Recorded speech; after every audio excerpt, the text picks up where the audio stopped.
मोतियां होती है, मोती हंस खाता है। तो परमेश्वर साथ संगति के माध्यम से हमारे को हंस बनाना चाहते हैं। तो पुण्यात्मक छोटी छोटी जो कमियां हैं वो हमने भी दूर करनी पड़ेंगी। अगर साथ संगति में आते हैं तो हमने अपने आप को संवारना है। अगर यहां भी आके अगर मेकअप रूम में जाके अगर किसी ने अपने आप को नहीं अगर संवारा तो उसका फिर उसका फायदा क्या हुआ। तो साथ संगति एक आध्यात्मिक मेकअप रूम है। हमने अपने आप को संवारना है। परमात्मा ने जो 16 श्रृंगार और जो 5 जो हमें जो गुण दिए हैं, तो माता बहनों से भी मेरी विशेष ये प्रार्थना रहेगी। दास हर बार बोलता है, दास ज्यादा नहीं बोलता, किसी की आत्मा दुखाना नहीं चाहता, फिर भी बोलना मेरी मजबूरी है क्योंकि मालिक का आदेश है। परमात्मा के आने से पहले पुण्यात्माओं ये नकली सोने चांदी के गहने त्याग दो। अरे ये कचकड़े के, ये प्लास्टिक के चूड़ियां ये क्यों पहनते हो फालतू में? ये किसको अच्छी लग रही है? हमें तो अच्छी नहीं लगती यहाँ पे, तो फिर किसको दिखाने के लिए? किसको? ना तो हमारे भगवान को अच्छे लगते हैं, ना हम भाई बहनों को अच्छे लगते हैं। क्यों पहनते हो? कौन से दिन छोड़ोगे? परमात्मा यहां से छोड़ छाड़ के निकल जाएगा जब उतारोगे। किसको? 500 गहने दे रखे परमात्मा ने, लेकिन ये 5 गहने परमात्मा उस समय पहनाएगा जब ये नकली गहने उतारोगे। इससे पहले नहीं पहन पाओगे इन गहनों को। और जिसने ये गहने नहीं पहने वो 84 लाख योनियों का अधिकारी है, सतलोक प्राप्ति का अधिकारी नहीं है। कान खोल के सुन लेना ये बातें, बाद में रोगे। आज भगवान की कोई नहीं मान रहा। जब ये परमात्मा आता है या अपने किसी संदेशवाहक को भेजता है, वो ऐसे चिल्लाते हैं। उस समय लोग उनका मजाक उड़ाते हैं, आगे चल के फिर वो रोते हैं। समय है, अगर साथ संगति में आना चाहते हो, अगर नेक साध बनना चाहते हो, इन चीजों को त्यागना पड़ेगा, वरना लोग तुम्हें अच्छी दृष्टि से नहीं देखेंगे। परमात्मा ने कबीर सागर के सरलात में, पेज नंबर भेज दूंगा, शायद मुझे ध्यान नहीं है, 325 है या फिर 425 है। गुरु जी ने स्पष्ट लिख रखा है कि मेरे यथार्थ 13वें कबीर पंथ में आने के बाद जो सीधे साधे तरीके से रहेगा, जो बिल्कुल झोपड़ी में रहेगा, झोपड़ी मतलब रिक्वायरमेंट ऑफ द फैमिली, चाहे आपका पक्का मकान है लेकिन फालतू का दिखावा नहीं। 2 मियां भी है, 3 मंजिल का बना रखा है, कोई मतलब नहीं है। जो बिल्कुल सिंपल बन के रहेगा, आधीन बन के रहेगा, उसकी लोग आने वाले समय में इज्जत किया करेंगे। और जो फालतू की माया का संग्रह करेगा, फालतू का दिखावा करेगा, आडंबर करेगा, परमात्मा कहते हैं लोग उसको ऐसे देखेंगे जैसे आज एक अमीर आदमी एक गरीब आदमी को देखता है, हे दृष्टि से। तो हम साथ संगति से जुड़े हुए भगत भाई बहनों को वो माता बहन बिल्कुल भी अच्छी नहीं लगती है। दास तो अपनी बता रहा भाई, क्योंकि दास की तो ड्यूटी भगवान ने मुंह पे बोलने के लगाई है। जिस माता बहन के कान में, नाक में, गले में मुझे ये चीजें दिखाई दे जाती है ना, मैं उसकी शकल भी मुझे अच्छी नहीं लगती है। शकल भी अच्छी नहीं लगती मुझे उसकी, क्योंकि ये उतारे बिना आप परमात्मा को आप प्यारे नहीं हो सकते। और जो परमात्मा को प्यारा नहीं हो, फिर मेरा क्या लगे भाई, हमारा क्या लगेगा? वो ये भाई बहन सबके लिए हमने भगत बनने का, साधु सोई जो सीधा चाल है। पुण्यात्मा परमात्मा पाना है, ये लास्ट एंड फाइनल मौका है, लास्ट एंड फाइनल।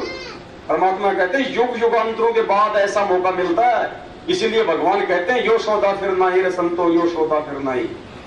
और ये आत्मा उस समय तक उस परमात्मा को नहीं पुकारेगी हृदय से, जब तक पहले आप एक भगत ना बन जाएं। और उस समय तक ये परमात्मा की, उस आत्मा की कोई पुकार नहीं सुनेगा जब तक वो आत्मा उस पुकार के लायक ना हो जाए। वो विरह, वो पीड़ा जब तक हमारे अंदर ना प्रकट हो जाए। और जब विरह और पीड़ा प्रकट हो जाएगी तो मिट्टी लगेगी मेरा वाली की तरह, ये सोने चांदी, ये नकली, ये गहने गाठी, ये चूड़े चामटी। फिर क्या हमारे में क्या अंतर है? एक जगत वाली औरत को खड़ा कर दो, एक हमारी साथ संगत वाली मां बहन को खड़ा कर दो। जब दोनों ने वही आडंबर कर रखे हैं तो फिर भाई फर्क क्या? हमारे पहचान कैसे करेंगे हम? कैसे पता करोगे ये संत रामपाल जी की भगतनी है, ये उनकी शिष्या है? कैसे पहचान करोगे? बता दीजिए। भगत को अंदर से बाहर से एक जैसा होना चाहिए। परमात्मा कहते हैं वो पतिव्रता औरत होती है जिसके पति को ये चीजें पसंद नहीं, फिर भी वो पहनती है। फिर वो किसको दिखाने के लिए? अभी एक सत्संग सुनाऊंगा परमात्मा का।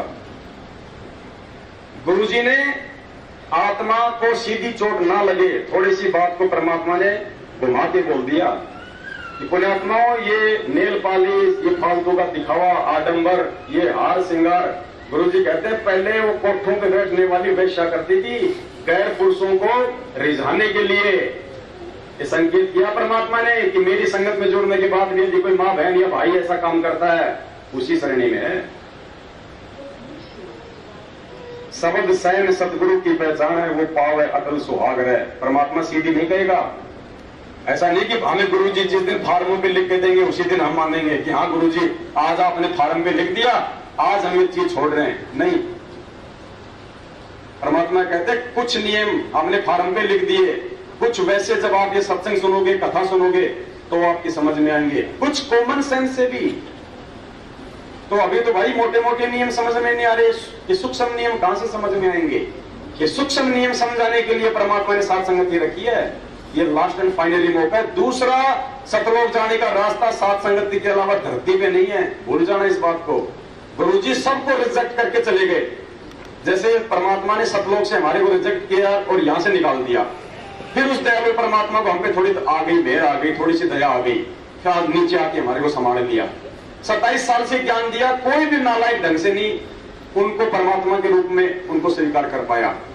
7 साल तक मालिक ने वेट किया, फिर परमात्मा ने थोड़ी सी दया बख्श दी कि चलो एक मौका और देता हूं इन जानवरों को। भगवान ने साथ संगति रखवा दी। अभी साथ संग रूपी थ्रेसर में आकर भी जिसने अपना कचरा साफ नहीं किया, वो कचरा और वो कणक यदि अलग अलग नहीं करी, पुण्यात्मा जिस गेहूं के ऊपर भूसी चढ़ी होती है ना, जिस गेहूं के ऊपर कचरा चढ़ा होता है वो चक्की पे नहीं जाता है। चक्की में वही पिसने के लिए गेहूं जाएगा जिसका सारा कचरा साफ होगा। सतलोक में वही आत्मा प्रवेश करेगी जिसके सारे विकार, ये दिखावा, आडंबर, ये सब दूर हो जाएंगे। मालिक कहते हैं लोक लाज मर्यादा जगत की तिनके जो तोड़ बगावा है, जब कोई राम भगत गति पावा है।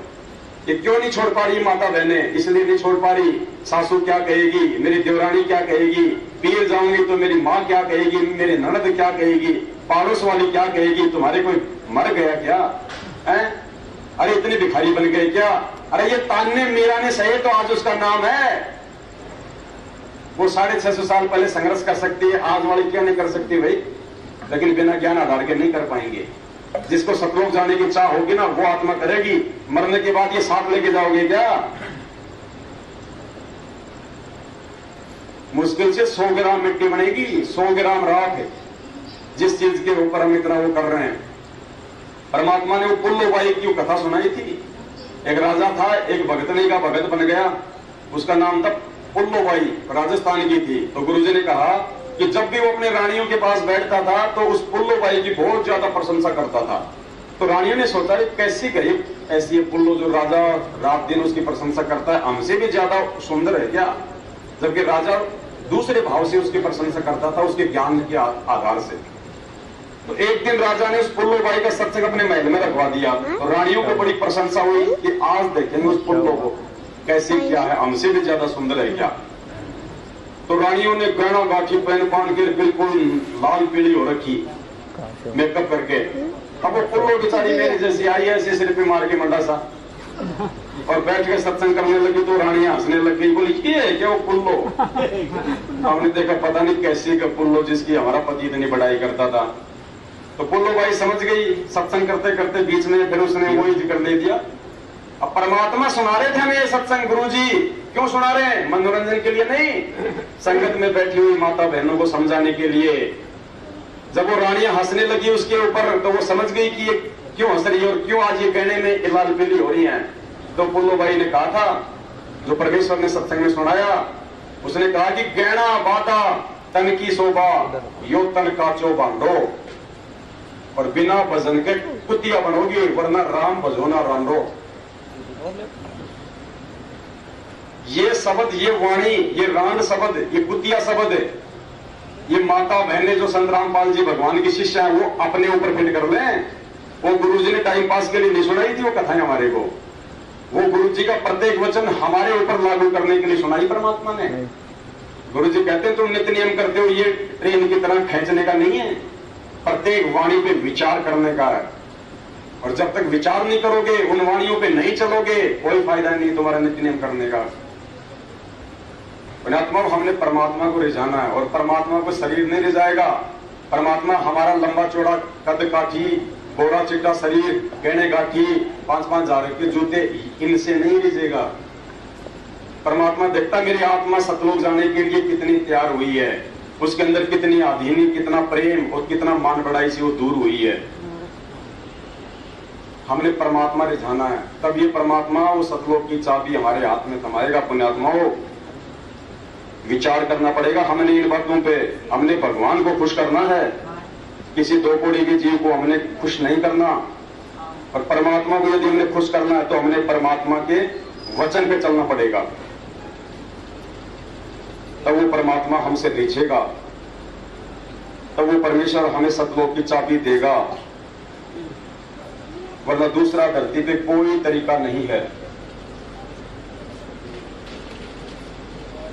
तो हम कोशिश करें जितना हो सके उस परमात्मा को, उसके मार्ग पे, उसके वचन के अनुसार चल के हम उस परमात्मा को रिझाएं सतलोक के लिए।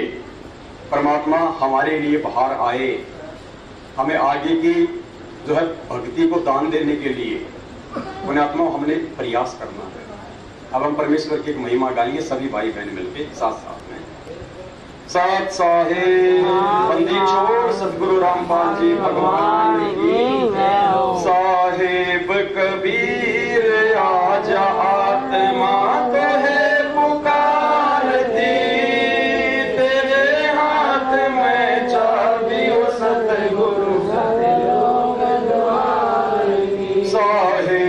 कबीर आज आत्मा तो है पुकारती, तेरे हाथ में चाबी हो सतगुरु सतलोक द्वार की।